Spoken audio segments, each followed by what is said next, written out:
গল্প নিয়ে হাজির হলাম। গল্পটি শোনার মতো, আশা করি তোমাদের দাঁড়িয়ে যাবে এবং তোমরা হাতের কাজ করতে সবাই হেডফোন নিয়ে বসে যাও। যদি আমার গল্প শুনে মজা পাও তাহলে অবশ্যই আমার চ্যানেলটি সাবস্ক্রাইব করবে। তো চলো বন্ধুরা, আমরা কথা না বাড়িয়ে আসল গল্পে চলে আই। আমার নাম স্নেহা। বড়লোক পরিবারের 4 ভাইয়ের একমাত্র বোন। বাবা মা অনেকদিন আগেই এই পৃথিবী ছেড়ে চলে গেছেন, কিন্তু আমার দাদারা আমাকে বাবা মায়ের অভাব কোনোদিন বুঝতে দেয়নি। আমি এত আদর আর ভালোবাসায় বড় হয়েছি যে তারা কোনো কিছুর অভাব কোনোদিন বুঝতে দেয়নি আমাকে। আমি যা চেয়েছি তাই সাথে সাথে পেয়েছি। আমার বড় দাদা গ্রামের নাম করা মানুষ ছিলেন, আর ছোট 2 দাদা বিদেশে পড়তে গিয়েছিল, কিন্তু আমার পড়াশোনা করতে ইচ্ছে হতো না। আরেক ভাই গ্রামে ডাক্তারি করত। আজকাল দেখি ছেলে হোক বা মেয়ে, সবারই মোবাইল আছে, তাই আমি আমার দাদার কাছে একটা স্মার্টফোন চাইলাম। আমার বড় দাদার সাথে সাথে আমাকে একটা নতুন স্মার্টফোন কিনে দিলেন। এটা পেয়ে আমি অনেক খুশি। আমি অনেক সুন্দরী, তাই নিজের ছবি তুলে ফেসবুকে পোস্ট করতাম, আর অনেক লোকে আমার ছবিতে লাইক এবং কমেন্ট করত। লোকজন আমাকে অনেক পছন্দ করতে শুরু করেছে। একদিন আমি সোশ্যাল মিডিয়ায় অভিষেক নামে একটি ছেলের সাথে কথা বলি। সে অনেক বুদ্ধিমান, ও আমাকে বুঝিয়েছিল যে ছবি ফেসবুকে আপলোড করা ঠিক না। তারপরে সোশ্যাল মিডিয়া থেকে আমার সব ছবি ডিলিট করে দিয়েছি। আস্তে আস্তে অভিষেকের সাথে আমার বন্ধুত্ব বাড়তে থাকে, এবং আমাদের বন্ধুত্ব কখন ভালোবাসায় পরিণত হয় বুঝতেই পারিনি। তার সাথে প্রতিদিন ফোনে কথা বলতাম আর ঘন্টার পর ঘন্টা গল্প করতাম। আমি গ্রামের মেয়ে আর অভিষেক শহরের ছেলে, আমরা দুজনেই একে অপরের ভালোবাসায় পড়েছি। একদিন আমি জানতে পারলাম আমার দাদা গ্রামের উকিলের সাথে আমার বিয়ে ঠিক করেছেন, কিন্তু আমি অভিষেককে ভালোবাসি, তাই অন্য কাউকে বিয়ে করব কিভাবে? আমি আমার বৌদিকে অভিষেকের কথা বললাম। যখন বৌদি দাদাকে বলল অভিষেককে আমি ভালোবাসি, তখন দাদা আমার হাত থেকে মোবাইলটা নিয়ে নিল, আমাকে বলে, ওই ছেলের সাথে কথা বলবি না, ফেসবুক দেখে কারো সাথে ভালোবাসা করা ঠিক না। এই ধরনের মানুষরা সব সময় খারাপ হয়, যারা মেয়েদেরকে ভালোবাসার জালে ফেলে প্রতারণা করে। কিন্তু অভিষেক এরকম না। আমি দাদাকে বোঝানোর অনেক চেষ্টা করেছি, কিন্তু দাদা আমার কোনো কথা শোনেননি। দাদা আমাকে অভিষেককে ভুলে যেতে বলেছিলেন, কিন্তু আমি ভুলতে পারিনি।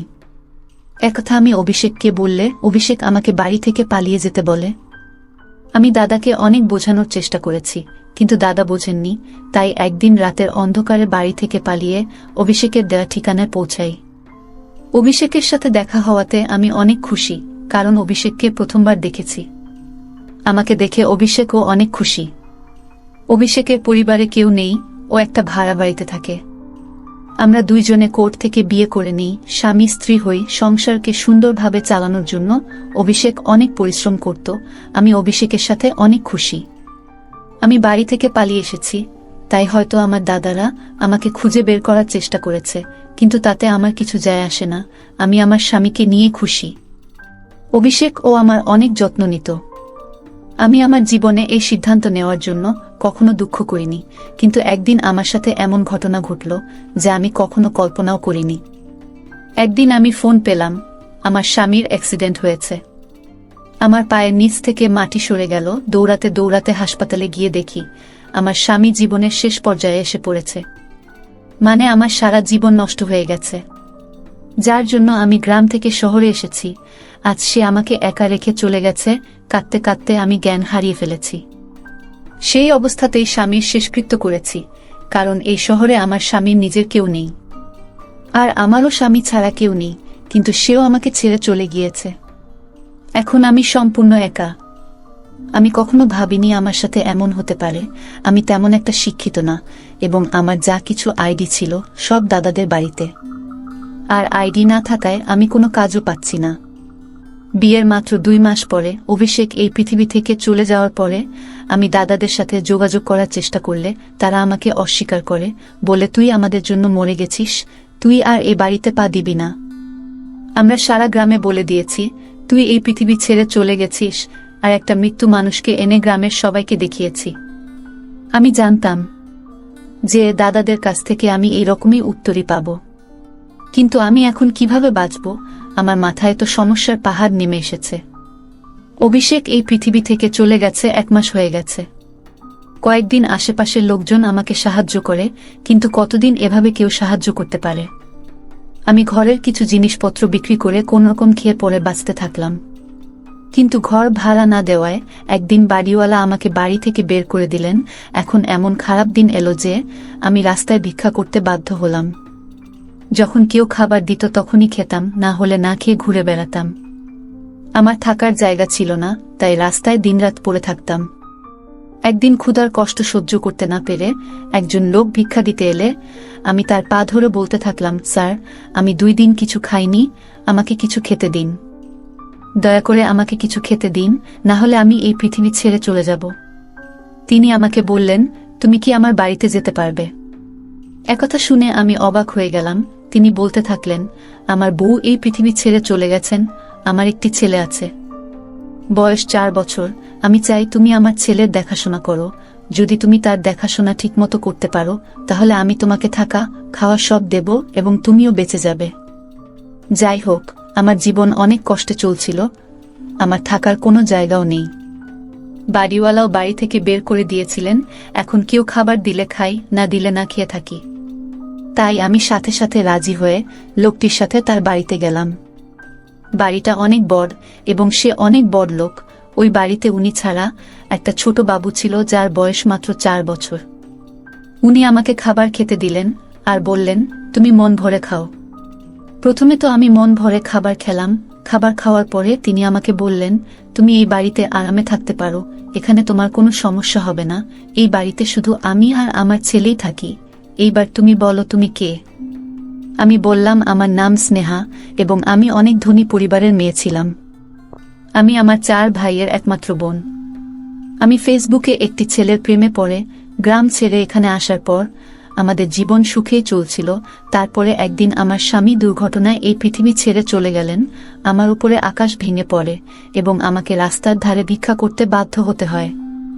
2 দিন কিছুই খেতে পাইনি আমি, তাই আপনার পায়ে পড়ে মিনতি করেছিলাম। আপনি আমাকে সাহায্য না করলে আমি না খেয়ে শেষ হয়ে যেতাম। লোকটি তখন বললেন, তুমি আমার বোনের মতো, তুমি এখানে থাকতে পারো, কিন্তু বিনিময়ে তোমাকে আমার ছেলের দেখাশোনা করতে হবে। আমার বউ এই পৃথিবী ছেড়ে চলে গেছে, তাই আমি ছেলের যত্ন নিতে পারছি না। আমার একটা কাজের মেয়ে দরকার, যে তাকে মায়ের মতো মানুষ করতে পারে। তিনি আমাকে তার ছেলের সাথে পরিচয় করিয়ে দিয়ে বললেন, এটা আমার ছেলে এবং এর নাম আকাশ। এর জন্মের পরপরই এর মা পৃথিবী ছেড়ে চলে গেছে। আমি কোলে নিয়ে তাকে আদর করতে থাকলাম। আমি ভাবতে থাকলাম, আজ যদি আমার ছেলে থাকতো তাহলে সেও এর মতো হতো। আমিও বিয়ের 1 মাস পরে মা হতে চলেছিলাম, কিন্তু আমার একটা সমস্যা হয়, তাই আমি মা হতে পারিনি। আমি আপনাকে কথা দিচ্ছি যে আমি একে নিজের ছেলের মতো মানুষ করব। আমি আকাশের যত্ন করে অনেক আনন্দ পেতাম। আমার একমাত্র দায়িত্ব ছিল আকাশের যত্ন নেওয়া, তাকে সময় মতো খাওয়ানো, সময় মতো ঘুম পাড়ানো, তার পোশাকগুলো পরিবর্তন করা ইত্যাদি। বাকি সব কাজ করার জন্য অন্য লোক ছিল। একদিন সকালে ঘুম থেকে উঠে দেখি আকাশ বিছানায় নেই। আমি উঠে বাইরে এসে মালিককে জিজ্ঞেস করলাম, আকাশ কোথায়? সে তার বিছানায় নেই কেন? বাড়ির মালিক বললেন, সন্ধ্যার মধ্যেই ও বাড়ি ফিরে আসবে। আমি তাকে জিজ্ঞেস করলাম, আকাশ কোথায় গেছে আর সন্ধ্যা বেলা কোথা থেকে ফিরবে? কিন্তু তিনি আমার কথার কোনো উত্তর দিলেন না।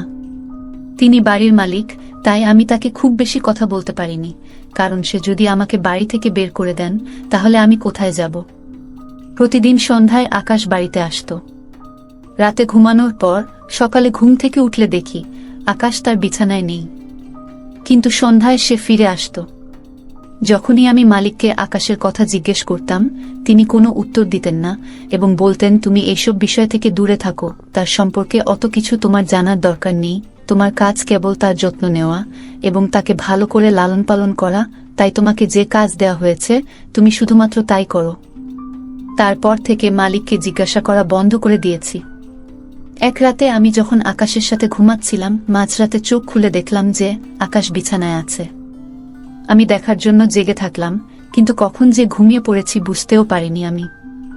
এবং সকালে প্রতিদিনের মতো আকাশ বিছানায় নেই। বাইরে বেরিয়ে কোথায় ওকে দেখতে না পেয়ে রুমে ফিরে এলাম। এর আগে কখনো ভাবিনি মালিক কি কাজ করেন।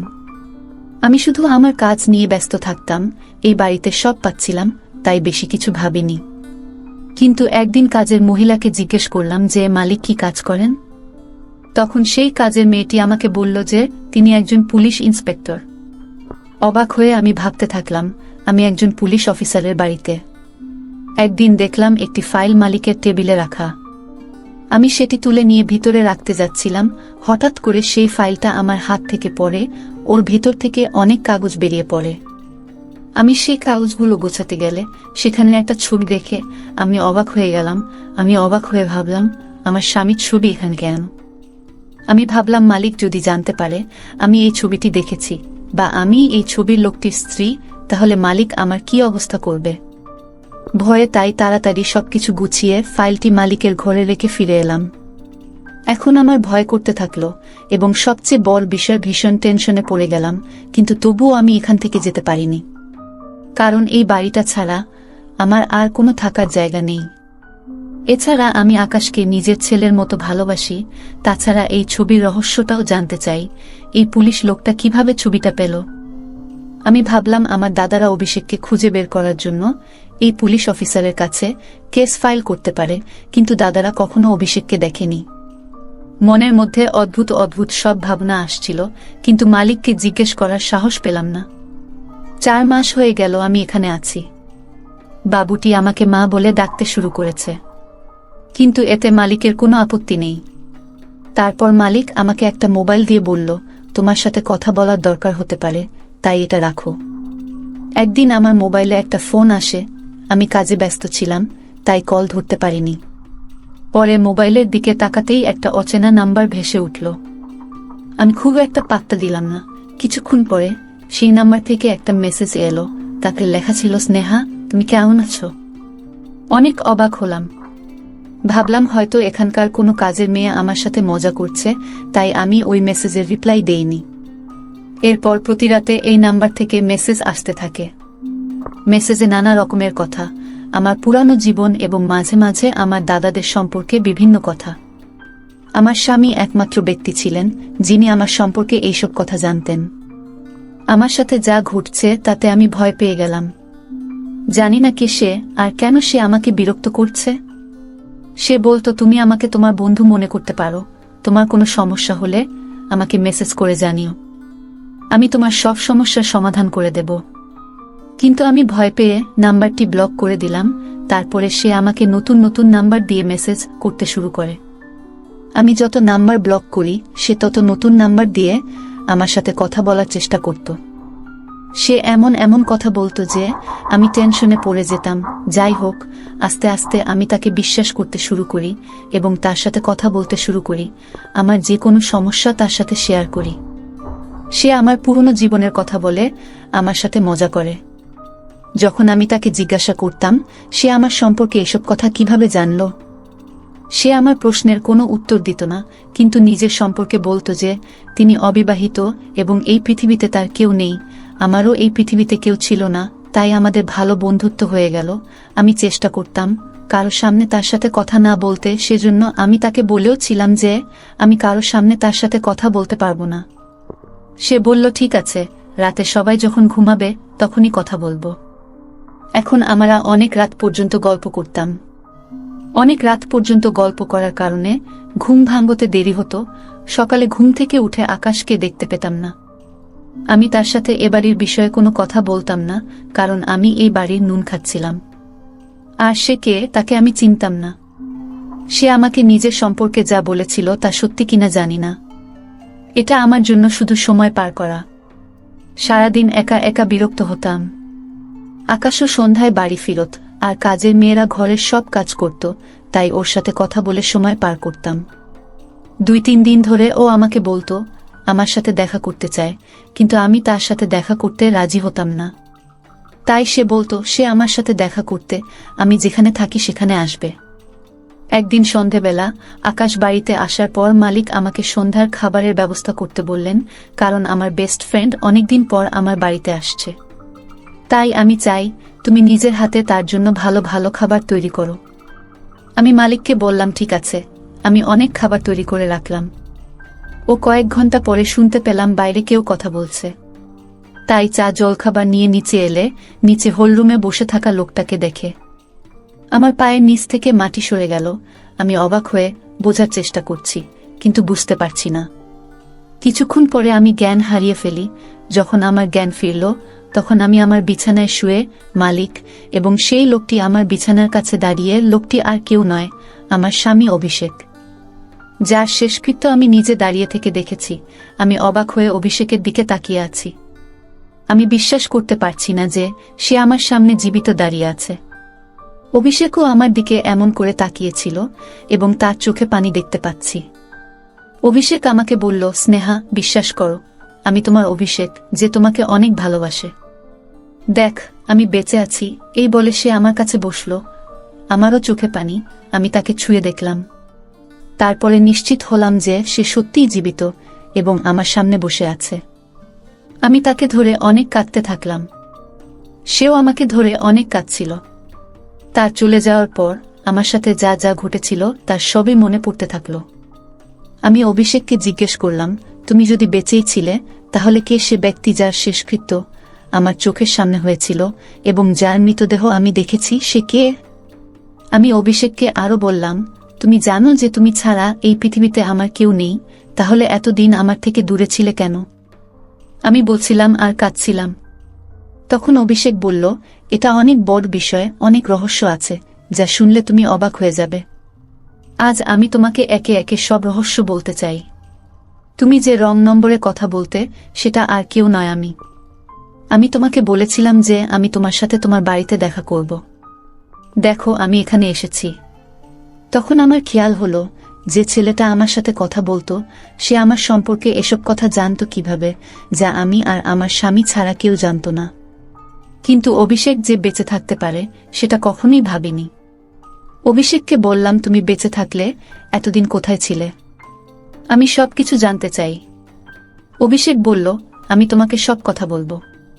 তুমি যখন বাড়ি ছেড়ে এখানে এলে আর আমাদের বিয়ে হলো, কয়েকদিন পরে তোমার দাদারাও এখানে এসে আমাদের সম্পর্কের সব তথ্য নিয়ে যায়। যদিও তারা গ্রামের সকলের কাছে বলেছিল যে তুমি অ্যাক্সিডেন্ট করে এই পৃথিবী ছেড়ে চলে গেছ। এমনকি তারা একটা মৃত্যু মানুষকে নিয়ে সকলের কাছে প্রমাণ করে যে তুমি সত্যিই এই পৃথিবী ছেড়ে চলে গেছ। কারণ গ্রামবাসীরা যদি জানত যে মোডলের বোন বাড়ি থেকে পালিয়ে গেছে, তাহলে তাদের সব শেষ হয়ে যেত। আর আপমানের ভয়ে তোমার দাদারা গ্রামে মিথ্যা কথা বলে প্রমাণ করেছে যে তুমি এই পৃথিবী ছেড়ে চলে গেছ। কিন্তু তারা আমাকে শত্রু করে নেয়, যেহেতু তাদের বোনকে আমি বিয়ে করেছি। তোমার দাদারা আমাকে সর্বত্র খুঁজছে।